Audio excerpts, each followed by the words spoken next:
The lake behind my parents' old cabin had always been a place of comfort for me. It was where I'd spent countless summer mornings fishing with my dad, watching the mist rise off the water as the sun crept over the trees. It was where I went to think, to breathe, to escape.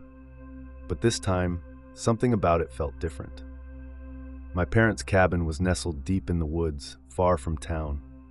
Next to it, maybe 100 yards down the shore, was an old, crumbling cabin that had belonged to Mr. Hartwell, a reclusive man who had lived there alone for as long as I could remember. He was an odd character, rarely seen, but friendly enough when he'd wave to us from his boat. He'd passed away years ago, and his cabin had been left to rot. No one wanted it, and no one came to visit. It stood there like a ghost of its former self, half hidden by the overgrown brush. The lake was quiet that morning, the water so still it looked like glass. I was out early, sitting in my small rowboat, the fishing line drifting lazily in the water. The air was crisp, carrying the faint scent of pine and damp earth. I hadn't fished here in years, and it felt good to be back. I cast my line again, watching the ripples spread across the surface. As I waited for a bite, my gaze drifted to Hartwell's cabin. The windows were dark, the roof sagging under years of neglect. The sight of it always gave me an odd feeling, a sense of unease I couldn't quite explain. That's when I saw the boat. At first, I thought it was just a shadow, a trick of the light. But as I squinted through the mist, the shape grew clearer, a small wooden boat drifting slowly across the water. My breath caught in my throat as I saw the figure standing at the stern. It was Mr. Hartwell. He was dressed the same as I remembered, a tattered flannel shirt, worn jeans, and that old straw hat he always wore. But something about him was wrong. His skin was pale, almost gray, and his eyes were sunken, dark hollows that seemed to absorb the light. His face was frozen in an eerie, unnatural smile, his lips stretched too wide. He was staring right at me. I froze, my hands gripping the sides of the boat. It wasn't possible. He'd been dead for years. I'd attended his funeral, seen his cabin decay, and yet, here he was, standing on that boat like he had all those years ago. "Mr. Hartwell?" I called out, my voice trembling. He didn't respond. He just stood there, staring, his grin never wavering. The boat moved closer, but the water was perfectly still. There were no ripples, no sound of oars. It was as if the boat were gliding on air. "Who are you?" I shouted, panic rising in my chest. "What do you want?" Still, he said nothing.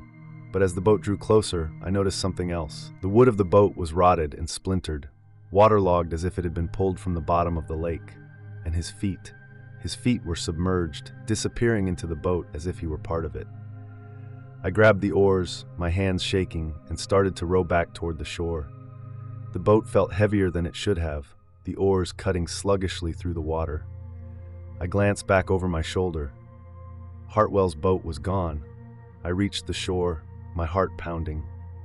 The cabin stood silent behind me, its windows reflecting the pale morning light. I pulled the boat onto the bank and stumbled inside, locking the door behind me. For hours, I tried to convince myself it had been a hallucination, a trick of the mist, my mind playing games. But I couldn't shake the image of his face, that impossibly wide grin. That night, I couldn't sleep. I lay in bed, listening to the creaks and groans of the old cabin. The wind rattled the windows, and the lake outside seemed unnaturally still. And then I heard it, a soft tapping sound. It came from the dock. I sat up, my breath catching in my throat. The tapping was rhythmic, deliberate, like someone knocking on the wood. I grabbed a flashlight and crept to the window, my hands trembling. The beam of the flashlight cut through the darkness, landing on the dock. Mr. Hartwell stood at the edge, his grin even wider now, his hollow eyes glinting in the light. His boat was tied to the dock, water dripping from its decayed hull. I stumbled back, dropping the flashlight. The light rolled across the floor, casting long, flickering shadows. The tapping started again, louder this time. It wasn't coming from the dock anymore. It was coming from the front door. I backed away, my heart racing. The door shook slightly with each knock, the wood groaning under the force. I grabbed the closest thing I could find, a rusted fireplace poker, and held it in front of me. "Go away!" I shouted, my voice cracking. "You're not real." The knocking stopped. For a moment, there was silence. Then, a voice, low and raspy, seeped through the door. "You shouldn't have come back." The air grew colder, my breath fogging in the dim light. The doorknob twisted slowly, and I lunged forward, throwing the deadbolt. The knob stopped, but the voice continued, now whispering from every corner of the cabin. "You belong here now." The windows rattled, the floorboards creaking beneath me. The whispers grew louder, overlapping, a cacophony of words I couldn't understand. I backed into the corner, clutching the poker like a lifeline. The front door burst open. Hartwell stood in the doorway, his grin impossibly wide, his hollow eyes fixed on me. Behind him, the lake was churning, the water rising unnaturally high. Figures began to emerge from the depths, shadowy shapes, their faces twisted and featureless, their arms reaching toward the shore. "You can't leave," Hartwell said, his voice echoing like the wind. "The lake won't let you." The shadows surged forward, spilling into the cabin like a tide. I swung the poker wildly, but it passed through them as if they were smoke. Their cold, wet hands grabbed at me, pulling, dragging me toward the door. Hartwell stepped aside, his grin never faltering as the shadows dragged me toward the water. The last thing I saw before I was pulled under was his face, staring down at me with those empty, hollow eyes. When I woke, I was back in the rowboat, drifting in the middle of the lake. The sun was rising, the mist burning away, and the water was calm. The dock was empty. The cabin stood silent as if nothing had happened. But I knew better, and as I rowed back to shore, I felt it. The weight of something watching me from beneath the water, waiting for me to return.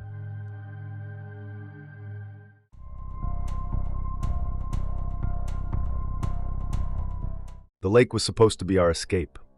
A long weekend away from work, stress, and the chaos of everyday life.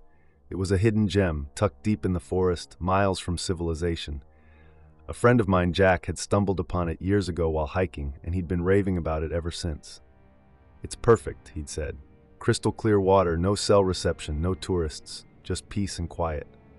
We were all in, me, Jack, Mark, and Danny, 4 lifelong friends ready to unwind. We packed up our gear, loaded the truck, and set off early Friday morning, the excitement palpable. The drive was long, winding through narrow roads that grew increasingly overgrown. By the time we reached the lake, the sun was already dipping below the horizon, casting a fiery glow over the water. It was breathtaking, the kind of place you'd see on a postcard. The dock stretched out into the still water, and a small cabin stood nearby, weathered but sturdy. "This is it," Jack said, grinning. "Paradise." That first night was everything we'd hoped for. We grilled dinner, shared beers, and laughed until our sides hurt. The lake was eerily quiet, the kind of silence that felt heavy, as if the world itself were holding its breath. But we didn't think much of it. The isolation was part of the charm. As the fire burned low, Jack suggested we take the boat out for some night fishing. Danny was hesitant, but Mark and I were on board. We grabbed our gear, loaded up the small wooden boat tied to the dock, and set off into the dark water. The moon was full, casting an ethereal glow over the lake. The surface was so still it looked like glass, reflecting the stars above. It was beautiful but unsettling, like we were intruding on something ancient and sacred. For the first hour, everything was normal. We joked, fished, and enjoyed the tranquility. Then the fog rolled in. It was sudden, a thick, impenetrable wall that swallowed the lake. Within minutes, we were surrounded, the shore disappearing entirely. The air grew colder, and the usual sounds of the forest, chirping crickets, rustling leaves, went silent. "This is weird," Danny muttered, his voice shaky. "We should head back," Mark said, gripping the oars. Jack waved him off. "Relax, it's just fog. It'll clear." But it didn't. The fog seemed alive, shifting and swirling around us. The boat felt smaller, the lake impossibly vast, and then in the distance, we saw a faint light. "What's that?" I asked, pointing. It was a lantern, bobbing gently on the water. As we paddled closer, a shape emerged, a small fishing boat just like ours. A man sat in it, his back to us, motionless. "Hey," Jack called out. "You okay?" The man didn't respond. He just sat there, hunched over, his shoulders rising and falling as if he were breathing heavily. Something about him was wrong. The way he sat, too stiff, too still. The closer we got, the colder the air became, our breaths visible in the light of the lantern. "Let's go back," Danny said, his voice barely above a whisper. Before we could turn the boat, the man stood. His movements were unnatural, jerky, like a puppet on strings. He turned slowly to face us, and my stomach dropped. His face was pale, almost translucent, with deep sunken eyes that glowed faintly in the dark. His mouth was stretched into a grin that didn't belong on any living thing. "You shouldn't be here," he rasped, his voice echoing across the water. Jack froze, his hand tightening around his fishing rod. "What the hell?" The man stepped off his boat and didn't sink. He walked on the water, each step rippling outward in unnatural waves. "Go!" I shouted, grabbing the oars. "Row!" We paddled frantically, but no matter how fast we moved, the man was always there, his glowing eyes fixed on us. The fog thickened, and the boat groaned as if the lake itself were pulling us down. "You can't leave," the man said, his voice all around us now. "The lake has you." The last thing I remembered was the boat tipping, icy water swallowing me whole. Then, darkness. I woke up the next morning on the dock, alone. The sun was rising, the fog gone, the lake calm and serene. My clothes were damp, my body sore, and my mind racing. I sat up, looking around frantically. "Jack? Mark? Danny?" I called out, my voice cracking. There was no response. The boat was gone, their gear was gone. It was as if they'd never been there. I ran to the cabin, but it was empty, our bags untouched. My phone had no signal, and the road leading back to town felt impossibly long. I called the police when I finally reached civilization, but they found nothing. No boat, no bodies, no evidence that my friends had ever been at the lake. But I know what I saw. I know they were there. Sometimes, late at night, I dream of the man on the water, his glowing eyes and twisted grin. And when I wake, I swear I can smell the lake. The cold, damp air, the metallic tang of the water. And in those moments, I know the lake isn't done with me. It never lets you leave. Not really.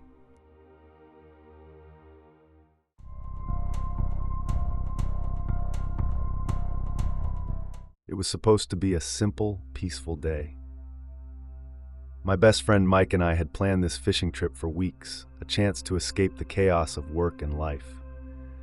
The lake was remote, tucked deep in the woods, surrounded by thick pine trees that seemed to go on forever. It was the kind of place where the only sounds were the lapping of water against the shore and the occasional call of a distant bird. We arrived early in the morning, the sun casting long golden rays over the water. Our small rowboat rocked gently as we pushed off from the shore, the air crisp and fresh. The lake was vast and still, its surface like a mirror, reflecting the endless expanse of the sky. There wasn't another soul in sight, just the way we liked it. "Man, this is perfect," Mike said, leaning back in his seat with a contented sigh. "No emails, no deadlines, no stress." I nodded, casting my line into the water. "Just us and the fish. Can't get better than this." The day passed lazily, the hours slipping away as we joked, shared stories, and occasionally reeled in a catch.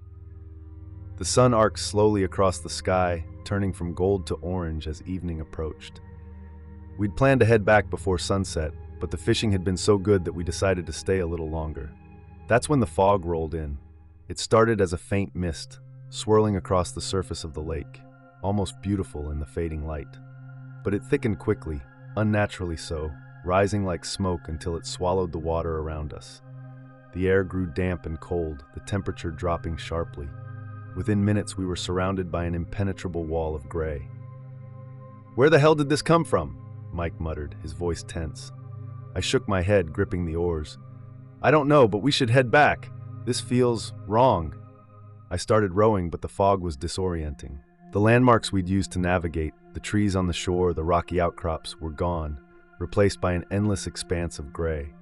The only sound was the creak of the oars and the soft splash of water. And then we saw it. Through the fog, a small fishing boat emerged, its silhouette barely visible in the thick mist. It was an old wooden skiff, the paint peeling and the edges worn. A single lantern hung from the bow, casting a faint, flickering glow. On the boat sat a man. At first we were relieved, thinking he might be able to guide us back to shore. But as we got closer, relief turned to unease. The man was hunched over, his head bowed, his face obscured by a wide-brimmed hat. He wore a tattered coat, the fabric stained and torn, and his hands, long and thin, gripped the edge of the boat tightly. "Hey there," Mike called out, his voice cutting through the fog. "You okay?" The man didn't respond. He didn't move. Mike and I exchanged a glance. "Maybe he didn't hear you," I said, though my voice was shaky. Mike tried again, louder this time. "Hello? We're a little lost. Can you help us?" Slowly, the man lifted his head. The lantern's flickering light illuminated his face, and my stomach dropped. His skin was pale, almost gray, and stretched tightly over his sharp cheekbones. His eyes were sunken, dark hollows that seemed to swallow the light, and his mouth twisted into a grin that was too wide, too unnatural. "Lost," he said, his voice a raspy whisper that sent chills down my spine. "You're not lost. You're right where you're supposed to be." Something about the way he said it made my blood run cold. I gripped the oars tighter, my hands slick with sweat. "We should go," I whispered to Mike. Mike nodded, but before we could move, the man stood. His movements were jerky, like a puppet on strings, and his gaze never left us.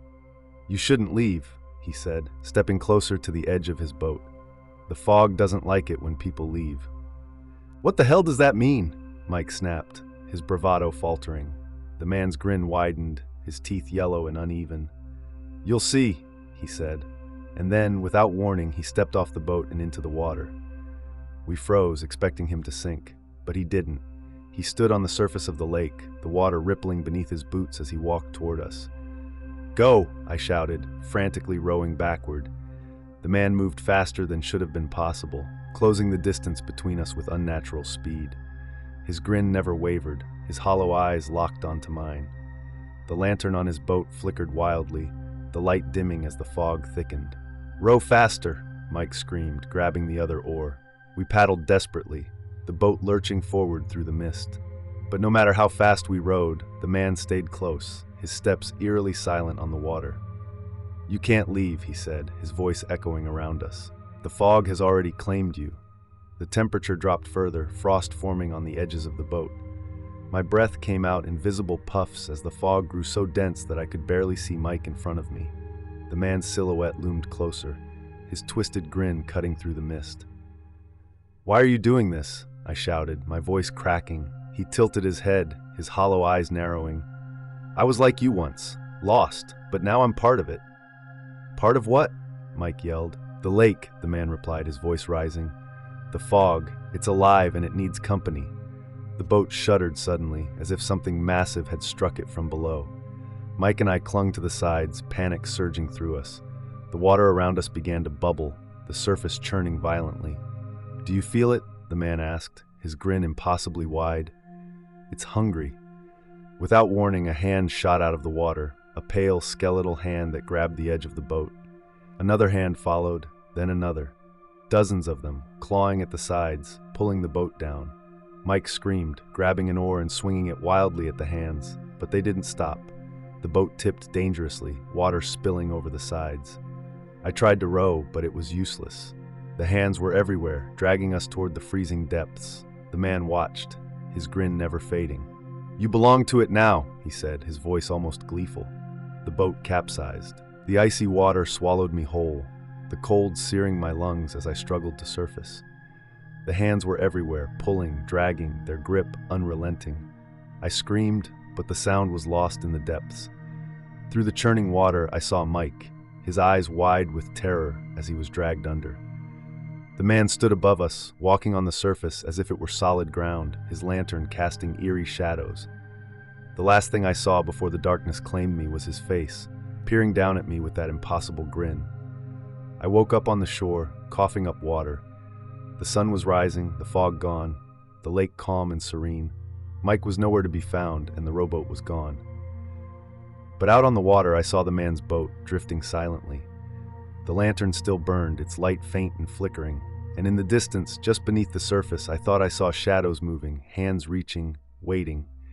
The fog may have lifted, but I knew the lake wasn't done. It never lets go, and neither does he.